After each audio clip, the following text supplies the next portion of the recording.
Assalamualaikum warahmatullahi wabarakatuh. Kembali lagi bersama saya Riza Alfiani, peserta Latsar Puslatbang KDOD Lan Samarinda angkatan ke-13.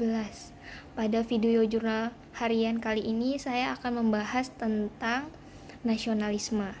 Seperti biasanya, jurnal harian saya terdiri dari 3. Yang pertama, rangkuman materi pembelajaran yang diajarkan. Yang kedua, refleksi dan internalisasi tentang makna materi pembelajaran bagi peserta. Dan yang ketiga, rencana aksi yang akan dilakukan untuk menerapkan materi pembelajaran. Dimana nanti untuk rangkuman dan refleksi dan internalisasi dijadikan satu bagian, kemudian untuk rencana dan aksi di bagian yang lainnya.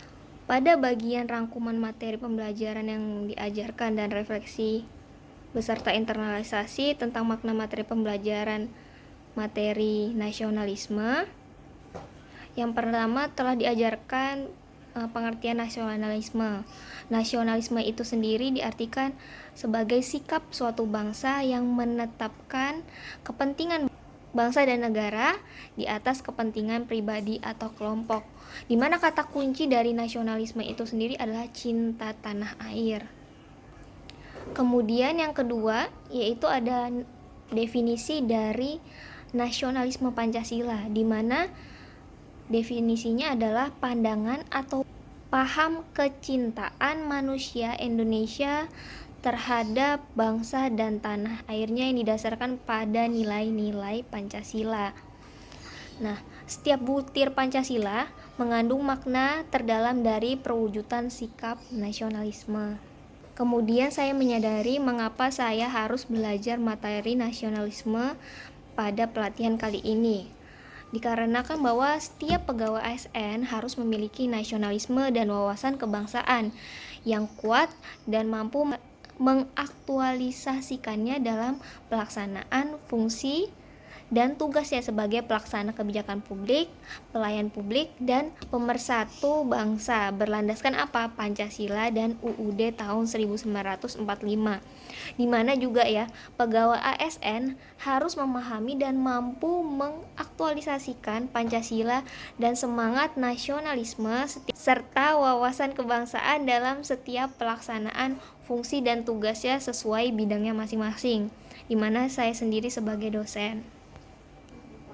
Karena tadi setiap butir Pancasila mengandung makna terdalam dari perwujudan sikap nasionalisme, maka kita akan belajar bahwa yang pertama, sila pertama nilai ketuhanan yang Maha Esa, di mana Pancasila menjadikan nilai-nilai moral ketuhanan sebagai landasan pengelolaan kehidupan dalam konteks kehidupan masyarakat yang sangat majemuk.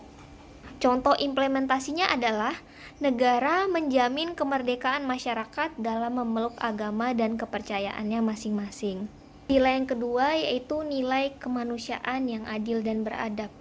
Diartikan bahwa berarti tindakan, kebijakan, dan perilaku ASN seharusnya tidak bertentangan dengan nilai-nilai kemanusiaan dan berlaku adil bagi semua masyarakat. Hal ini karena semua sejarah kemerdekaan Indonesia merupakan ungkapan kepada dunia bahwa dunia harus dibangun berdasarkan kesederajatan antar bangsa atau egalitarianisme antar umat manusia. Contoh implementasi nilai kemanusiaan menurut Bung Hatta ada 2. Yang pertama ke dalam, yaitu berarti menjadi pedoman negara dalam memuliakan nilai-nilai kemanusiaan dan hak asasi manusia. Maka negara menjalankan fungsi melindungi segenap bangsa Indonesia dan seluruh tumpah darah Indonesia, memajukan kesejahteraan umum dan mencerdaskan kehidupan bangsa. Sedangkan yang keluar adalah berarti menjadi pedoman politik luar negeri bebas aktif dalam rangka ikut serta melaksanakan ketertiban dunia yang berdasarkan kemerdekaan, perdamaian abadi, dan keadilan sosial. Kemudian untuk persatuan Indonesia, nilai persatuan Indonesia yang ketiga, nasionalisme harus ditunjukkan dalam bentuk bersatu padu mengisi kemerdekaan, di mana implementasinya adalah pengakuan terhadap hak asal-usul dari daerah yang bersifat istimewa seperti keadaan daerah istimewa, desa, kampung, dan sebagainya. Kemudian yang keempat, nilai kerakyatan yang dipimpin oleh hikmat kebijaksanaan dalam permusyawaratan perwakilan, yakni kerakyatan atau kedaulatan rakyat, di mana penghormatan terhadap suara rakyat. Yang kedua, permusyawaratan, yaitu kekeluargaan, semangat musyawarah kekeluargaan di antara keragaman dalam menyelesaikan masalah. Hikmat kebijaksanaan, yaitu adalah landasan etis dalam berdemokrasi, musyawarah, dan pengambilan keputusan. Kemudian yang kelima atau terakhir adalah nilai keadilan sosial bagi seluruh rakyat Indonesia gitu ya. Contoh implementasinya adalah pembangunan infrastruktur yang merata, kemudian juga pendidikan yang merata di seluruh Indonesia. Nah, kemudian nilai yang kelima ini, bahwa dalam rangka mewujudkan keadilan sosial, para pendiri bangsa menyatakan bahwa negara merupakan organisasi masyarakat yang bertujuan menyelenggarakan keadilan. Kemudian untuk selanjutnya yaitu ASN sebagai pelaksana kebijakan publik. Yang pertama, kebijakan publik apa sih? Adalah apapun yang dipilih oleh pemerintah untuk dilakukan atau tidak dilakukan gitu ya.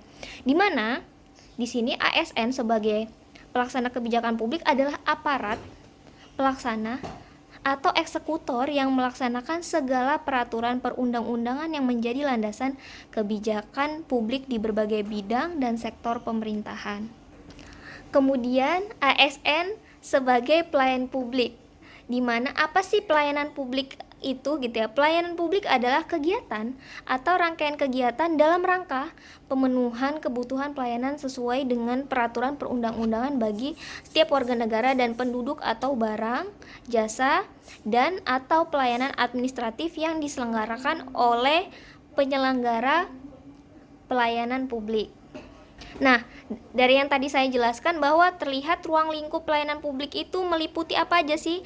Pertama, pelayanan barang publik, 2, pelayanan jasa publik, ketiga, pelayanan administratif.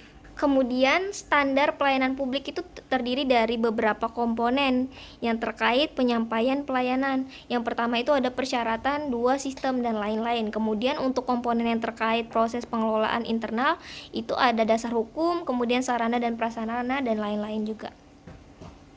Kemudian ASN sebagai perekat dan pemersatu bangsa gitu ya, dimana ASN itu harus menciptakan dan menjaga kondisi damai ya. Kita itu harus sebagai ASN itu netralitas gitu, kita harus punya sifat netralitas terhadap pilihan politik kita. Jadi kita tidak boleh mengumbar-ngumbar pilihan politik kita ke orang lain gitu ya. Kita memberitahu ataupun kita sebagai ikut dalam partai politik. Rencana aksi yang akan dilakukan untuk menerapkan materi nasionalisme di kehidupan sehari-hari saya sebagai dosen berdasarkan nilai-nilai Pancasila gitu. Yang pertama adalah sebagai dosen menghargai semua kepercayaan ataupun agama yang dianut oleh dosen, rekan dosen saya, dan mahasiswa-mahasiswa saya. Yang kedua, saya sebagai dosen gitu ya, untuk menerapkan nilai kemanusiaan di sini adalah contohnya masuk dalam mencerdaskan kehidupan bangsa, di mana saya mengajar mahasiswa-mahasiswa saya untuk mendapatkan pendidikan yang lebih baik. Untuk nilai yang ketiga, nilai persatuan Indonesia gitu ya.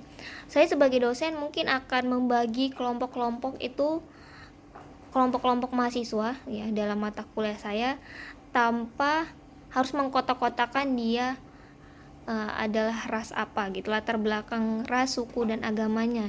Jadi dianjurkan bahwa mereka memiliki rasa tenggang rasa satu sama lain walaupun mereka berbeda latar belakang gitu ya. Mereka punya toleransi satu sama lain, mereka punya sifat teamwork di dalam kelompok. Itu adalah suatu cerminan nilai persatuan Indonesia. Saya dalam mengajar tidak memandang latar belakang juga gitu ya, tidak memandang latar belakang agama, suku, dan ras mahasiswa. Kemudian untuk nilai implementasi kerakyatan yang dipimpin oleh hikmat kebijaksanaan, saya sebagai dosen maka pada suatu forum gitu ya, suatu forum terbuka yang melibatkan banyak orang, pastinya saya harus mengambil keputusan berdasarkan musyawarah mufakat gitu ya. Yang kelima, untuk nilai keadilan sosial bagi seluruh rakyat Indonesia.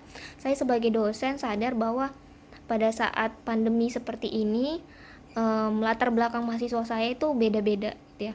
Ada yang mungkin di pedesaan sehingga akses internet sangat sulit. Demi mewujudkan kesetaraan mendapatkan pendidikan yang sama, saya mengusahakan untuk materi-materi yang saya masukkan ke dalam pembelajaran jarak jauh itu memerlukan bandwidth yang rendah. Jadi saya memberikan alternatif PPT gitu ya. Kemudian YouTube ataupun podcast yang hanya memerlukan bandwidth kecil gitu untuk mengaksesnya. Jadi tidak perlu menghabiskan kuota yang banyak.